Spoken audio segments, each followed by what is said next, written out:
Hello guys, जोहार, good morning. तो कैसा नहा रहो सब मन।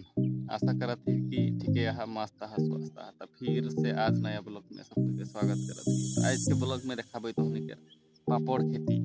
पापड़ हमनी के पत्थर सामने आहे तो घूरे का रही जस्ट देखे गाय गेली तो तोहनियो देखा और सब मन देखा नजारा गिला पापड़ खेती मजा